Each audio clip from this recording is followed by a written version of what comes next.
2022 నుంచి 2023 వరకు మొత్తం 9 ప్రెడిక్షన్స్ అనేవి ప్రూవన్ అయ్యాయి. Hi friends, welcome to HLN జ్యోతిష్యాలయం. ఈ వీడియో ఆఖర్లో నా ప్రూవన్ ప్రెడిక్షన్స్ ఉన్నాయి. మీరు కనుక నా వాట్సాప్ గ్రూప్లోకి యాడ్ అవ్వాలనుకుంటే కనుక ఇక్కడ మోర్ అని ఉంటుంది, ఆ మోర్ మీద క్లిక్ చేయండి. ఇలా డిస్క్రిప్షన్ ఓపెన్ అవుతుంది. డిస్క్రిప్షన్ ఓపెన్ అయిన తర్వాత ఇక్కడ వాట్సాప్ గ్రూప్ లింక్ ఉంది, అట్లాగే ఇక్కడ మోర్ అని ఉంటుంది ఇంకా. సో ఇవన్నీ లింక్స్ అనమాట. ఈ లింక్స్ అన్ని కరెక్టే. పలానా టైంలో ప్రూవన్ అయింది అనుకుంటేనే నా ఛానల్ సబ్స్క్రైబ్ చేసుకోండి. ఇలా నా వాట్సాప్ గ్రూప్ లింక్ ఉంటుంది, జాయిన్ గ్రూప్ అని ఉంటుంది. హెచ్ఎల్ఎన్ జ్యోతిష్యాలయం అనేది 3 ఛానల్స్ ఉన్నాయి, తెలుగు, ఇంగ్లీష్, హిందీ. ధనస్సు రాశికి అధిపతి గురువు. ధనస్సు రాశిలో మూలా 4 పాదాలు, పూర్వాషాఢ 4 పాదాలు, ఉత్తరాషాఢ 1వ పాదం ఉంటది. ఈ నక్షత్రం వాళ్ళందరికీ నేను చెప్పే వార ఫలితాలు వర్తిస్తాయి.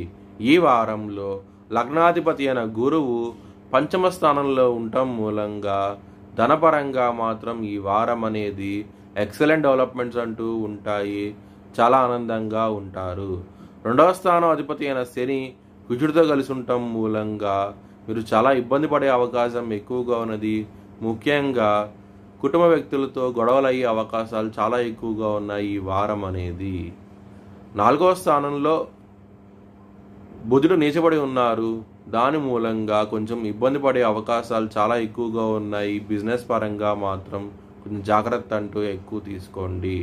పెట్టుబడి పెట్టేటప్పుడు తగ్గించి పెట్టండి. ఈ వారం అనేది మీకు చాలా మంచి ఫలితాలంటూ ఉంటాయి.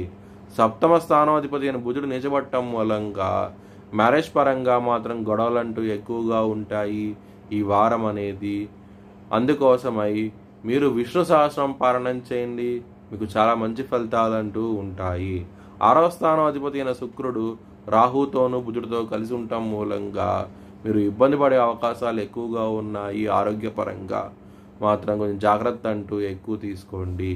ఇంకా ఇబ్బందికరంగా ఉంది అనుకుంటే కనుక మీరు లలితా సహస్రం పారాయణం చేయండి, మీకు చాలా మంచి ఫలితాలంటూ ఉంటాయి. 9వ స్థానం అధిపతి అయిన సూర్యుడు మీకు రాహుతో కలిసి ఉండటం మూలంగా కొంచెం విదేశాలకు వెళ్ళాలనుకున్న వాళ్ళకి ఈ వారం అనేది చాలా అనుకూలంగా ఉండబోతోంది. మీకు మంచి ఫలితాలంటూ ఉంటాయి. ఎవరికైనా సరే అప్పు ఇవ్వడం లాంటివి చేయకండి, మీరు ఇబ్బంది పడే అవకాశం ఎక్కువగా ఉన్నది ఈ వారం అనేది. మీ భవిష్యత్ వివరాల కోసమై హెచ్ఎల్ఎన్ జ్యోతిష్యాలయాన్ని సంప్రదించండి. 2023 ప్రపంచ కప్ ఆస్ట్రేలియా గెలుస్తుందని 18వ తారీఖున నవంబర్ నెలలో చెప్పడం జరిగింది. 19వ తారీఖున అది ప్రూవన్ అయ్యింది. ఇంకా ఇలాంటి ప్రెడిక్షన్స్ తెలుసుకోవాలనుకుంటే కనుక ఛానల్ సబ్స్క్రైబ్ చేసుకోండి. Thanks for watching video. Please like, share and subscribe my channel.